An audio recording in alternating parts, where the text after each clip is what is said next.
ลุ้นสู่ลุ้นเนาะสืบลุ้นไปพี่น้องหมูกะอยู่ไปเนี่ยทุกคนเลยเพราะว่าเขาเฮียห้ำเฮียมากะสิกินนะไม่ผัวเห็ดผัวไปทางใดผัวนี่ไปกินดอกยังไม่ได้มาอยู่ไปตะวันนี่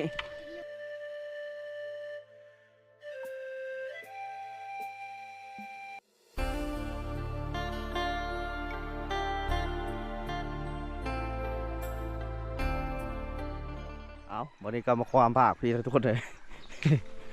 บางยาที่พาทุกคนเขาไปเบิ่งภาคฝุ่นไม่ใช่ต้นร้ายแถวนี้เดี๋ยวเขาเห็ดมุงไหวเข่าพ่นชีสารพากระแตะไม่พากนี่นะเห็ดอ้อมๆแล้วก็ม้วนกลมๆใช่ไหมแล้วก็ตั้งอยู่นะตั้งอยู่แล้วเพื่อนเอาเข่าใช้นั่นแหละทุกคนเลยเรือนจานของคนเป็นแบบเรือนทรงสดเผาแบบดั้งเดิมนะเพื่อนจะใช้ชีวิตกันแบบสบายนะจะให้ทุกคนได้เบิ่งครับนี่มุงไหวเขานี่ตัวนี้คือกำลังใส่อยู่ไม่ใช่เห็นบางคนหมัดมันนี่ก็คือเข่าคนอยู่ในอีกตัวเลยป้าจุน้องๆตดเสาเห็นบ่เต็มอันนี้พกตำเข่าอันนี้เพิ่นบ่เห็นเพิ่นตำทุกคนเลยคือชีเพิ่นตำได้หลายแล้วไม่ใช่เวลาตำก็จะตำหลายๆแล้วนะทุกคนนะ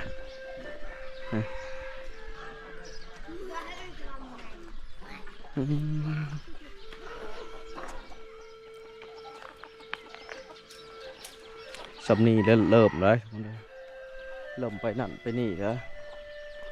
เริ่มไปเวียกไปงานแล้วไม่ใช่ทุกคนผู้อยู่ก็ไม่สบายดีเฮ็ดหยังเนาะสบายดีเฮ็ดกินหยังสบายดีไม่เท่าเเด้เฮือนเจ้าอยู่นี่ลูกสาวอยู่บ่บางอย่างได้ลืมอันน่ะมีอ่ะเยอะโอ้ลูกสาวนี่จ้ะบ่มียังบ่ได้ลูกอ๋อได้อาหารยังกินตอนเช้านี่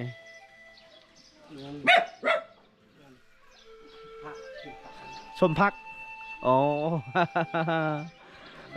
เพิ่นอยู่แคมป์เดี๋ยวเลยคนเลยแคมป์แม่น้ำเซ่บ่ดูห่วยอย่างนี้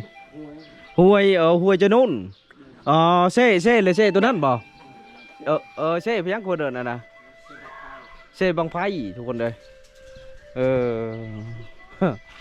อันนั้นเป็นเซ่บังไฟอันนี้เป็นน้ำห่วยน้ำจะนุ่นว่าใช่ไหมนี่อันเพิ่นปลูกผักในการนี้ได้ทุกคนเลยงามนะเห็นแต่ละบาทเห็นเพิ่นปลูกผักปลูกเพียงอยู่ในนี้ผักบัวอันผักบัวเลยใหญ่ๆทุกคนเลยพับใหญ่ๆได้หลุนมาแกงแกงใส่อาหารการกินคักว่าใช่นี่สารเป็นกาชีเลียนด้วยไม้ไผ่โมเมนต์ไม้ไผ่ไม้พากทุกคนเลยไม้พากไม้เหี้ยได้ไม้ไผ่นี่บุมีแต่ตอนนี้ช่วงเป็นกาชีใส่ไฟเก็บแสงอาทิตย์และมีหมองนะหมองเพิ่นก็ชี้ชัยอยู่แถวห้วยนี่แหละแม่น้ำนี่ถือว่าสองภาคฝั่งทุกคนแม่น้ำเซบังไผ่แล้วก็แม่น้ำอันโน่นนะนี่แหละก็บ้านใจดีทุกคนเลยชีอยู่แบบสันติสุขว่าใช่อยู่แบบเงียบสงบแล้วก็ตัดขาดจากโลกภายนอกอีกบ่มีสัญญาณโทรศัพท์จากที่เจ้าจีโทรหรือจีเน็ตแห่งบ่มีเลยว่าใช่เบิ่งได้ก็คือจานดาวเทียมเฮ็ดยังนอเฮ็ดชวนยังบ่แล้วเนาะเจ้าต่อเมื่อวานนี่ว่าใช่เมื่อวานนี่คำก่อน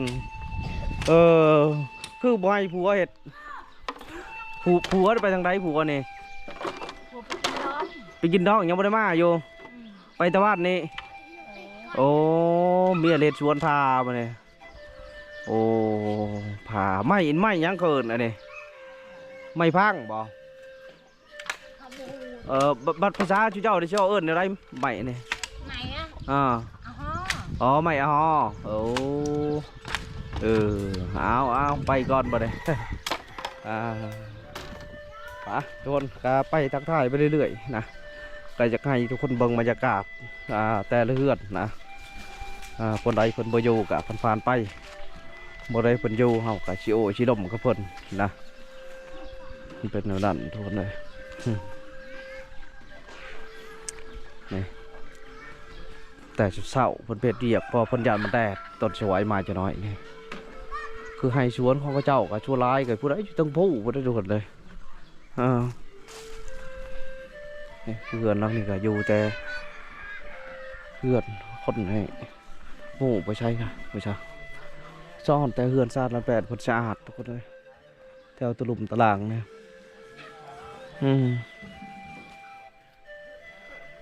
สะอาดเพิ่นมักสะอาดไปใช่ แต่ละบอลเห็นบ่มีมอง แต่ละเฮือนแต่ละบอลมีมองมีแฮอุปกรณ์การหาปลาเพื่อเลี้ยงชีพบ่ใช่การหาอยู่หากินอันใบคล้ายๆใบต้านนี่เป็นใบข้อด้วยทุกคนนะเพื่อทุกคนจะเชื่อบ่เถิกบ่แมนใบต้าน แต่ก่อนเฮาก็ว่าใบต้านใบข้อมานใช่ไหมทุกคนเลย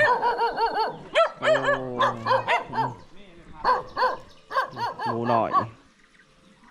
ชินังอบอุ่นกันไปเลยหมูคนนี้คือหมูป่าทุกคนเอาเป็นตะยาดทุกคนเลยเดี๋ยวหาทางดีก่อนหมูไม่ลูกอ่อนด้วยทุกคนเลยก็เริ่มตำเข่าแล้วทุกคนเลยตำเข่าแล้วตุบตับแล้วเห็นบอกกไปขกมั่นได้อยู่ในนี้ตำเข่าเนาะเอาตำโลดเป็นยังทุกคนหมูกะ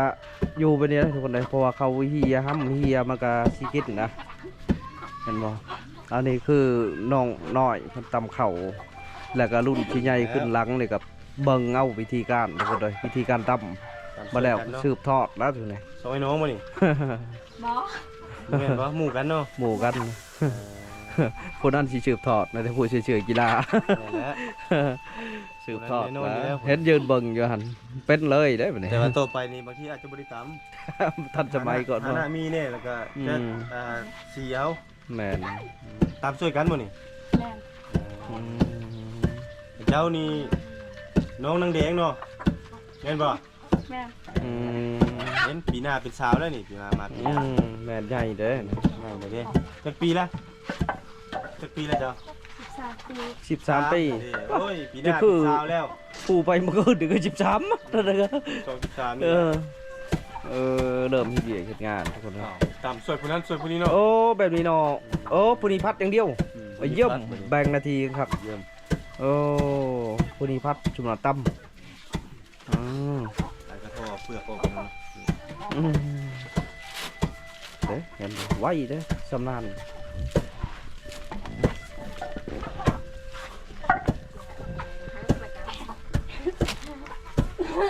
มือจะไป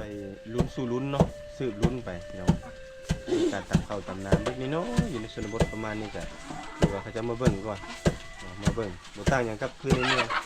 ในเมืองเนาะเขาเจ้าลิ้นโทรศัพท์เขาเจ้าก็เห็นผู้ใหญ่ลิ้นเห็นพ่อแม่ลิ้นเห็นเพื่อนเห็นได้ลิ้นเขาเจ้าจะได้โทรศัพท์เข้ามาเขาเจ้าเห็นชีวิตจิตใจเลยช่วยได้ของเขาเจ้าว่าพ่อแม่เขาเจ้าพาเขาจะทำเข้าหรือว่าพักเข้าเวลาที่บ้านน่ะ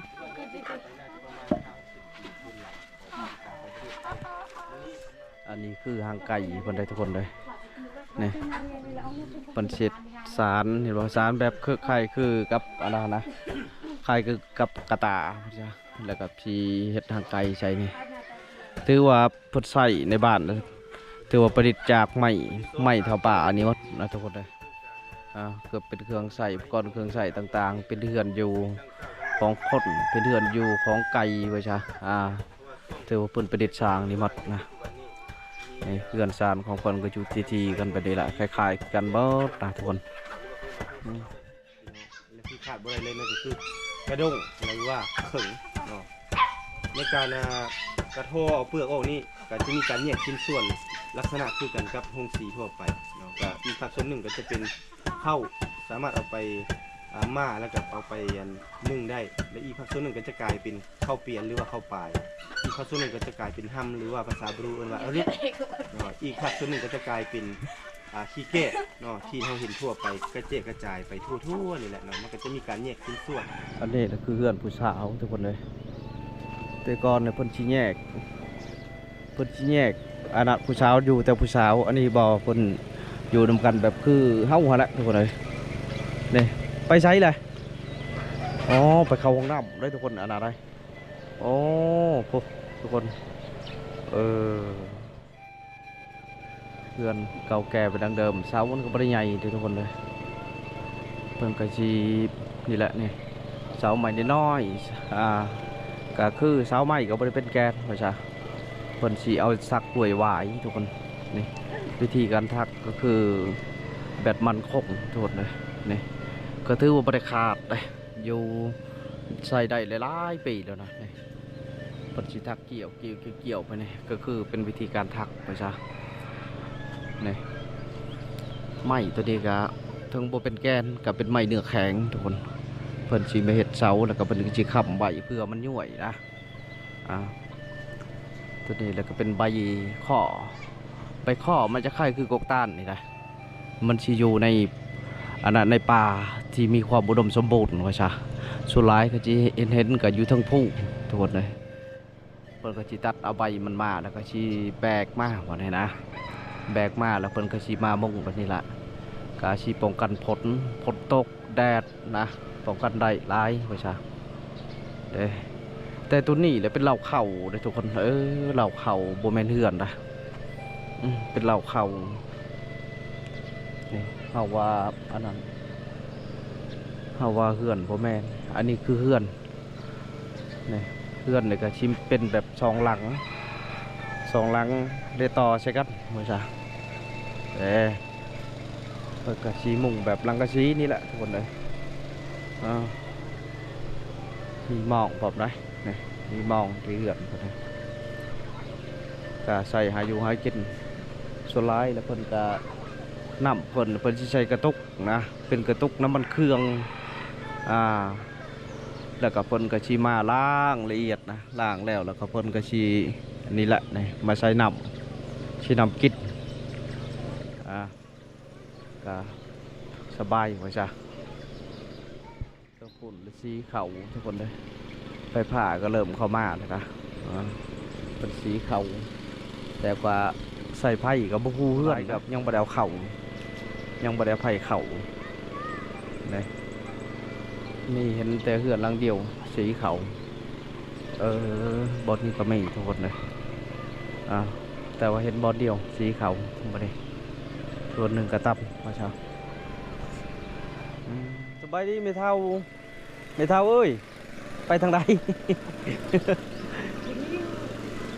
ยาหักยาเลย อ๋อมาชงหักยา ก็เบ อ๋อ ห้องเลยฮะ อ๋อโดยเบมุดยา กับเบมุดจ้าไปใช้ต่อมาเนี่ยอยู่กับไผก่อนเดือนเนี่ยอยู่กับไผก่อนจะคนอยู่นำกัน4 คนพ่อแม่อ้ายอ๋อเสียดยังต่อมาเนี่ยเฮ็ดกินบ่เฮ็ดกินยังก็เอาขออนุญาตเบิ่งได้บ่ลูกสาวทุกคนเลยเพิ่นกาสิมาแต่ธุระส่วนตัวจ้ะดูไปอยู่4 คนคือบ่นออกเขาน่ะเอาไปเฮาก็เลาะมีแล้วบ่มีได้มีอะไรยังอยู่ลมสาวเป็นแล้วบ่บ่เป็นลมสาวบ่เป็นอยู่หรือว่าผู้สาวมาลมบ่ ปีนี้ไปเฮ็ดให้อยู่ใช่ปีนี้ยังไปคือเก่าบ่เจ้ากันพัก ผ่อนอยู่เฮือนเนาะ อยู่เฮือนใครเคย อยู่เฮือนขายเครื่องโอ้เจ้านี่เนาะพ่อแม่เพลงได้พี่น้องเนาะเพราะว่าเพิ่นสุขภาพบ่ค่อยสมบูรณ์ปานใดเนาะเพราะว่าเพิ่นแต่ก่อนนี่เจ้ามักหัวใจอยากสั้นเนาะเดี๋ยวนี้ก็ยังเป็นคือเก่าบ่บ่คือเก่าเนาะ ใครๆนะ หักไทยกูเก่าเนาะแต่ก่อนนี้เราเว้าแล้วเราอยากสั้นๆนิดนึงแต่เดี๋ยวนี้มันเริ่มดีขึ้นแล้วคือว่าผมเองฮักเพลงก็เลยเปิดร้านขายเครื่องหรือว่าขายเครื่องอยู่เฮือน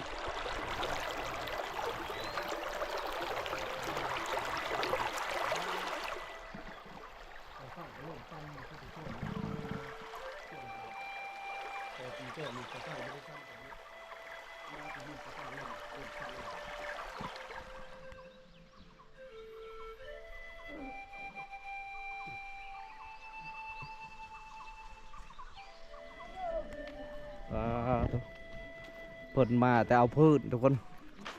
คือสิไปแต่เช้าๆพุ่นนะแล้วก็ไปกับลูกอ๋อตัวลูกเพิ่นก็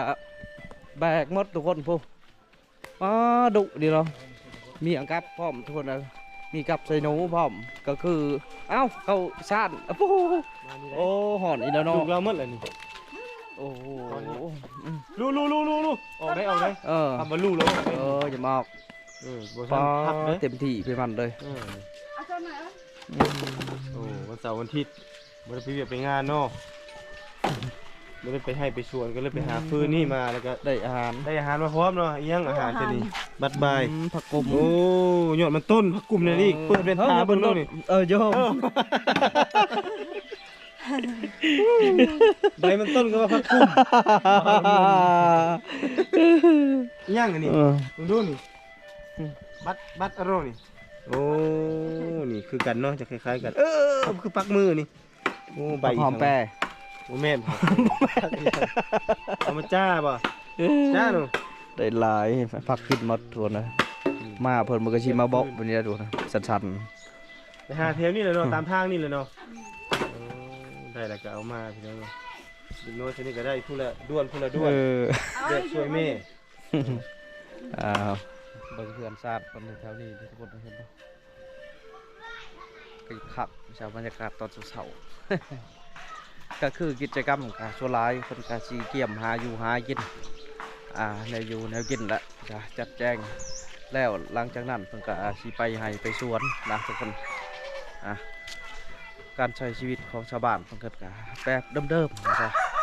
หลายแบบแต่สืบทอดกันมาแบบเก่าว่าซะการตำข้าวตำน้ำนี่ก็ชิมีอยู่แต่ก็บ่ค่อยหลายทุกคนเลยเพราะว่าส่วนหนึ่งเพิ่นก็มีท่าแห้งนะเพิ่นก็สิไปเอาหงสีน้อยทุกคนเลยมาใส่อยู่ในเฮือนนะก็เฮ็ดให้สะดวกสบายไปแน่ว่าซะเอาคลิปของเฮาเดินมาฮอดนี่ก็สิกลับลาพี่ลาน้องพบกันอีกคลิปหน้าทุกคนคลิปนี้ขอว่าสบายดีเอาบ๊ายบาย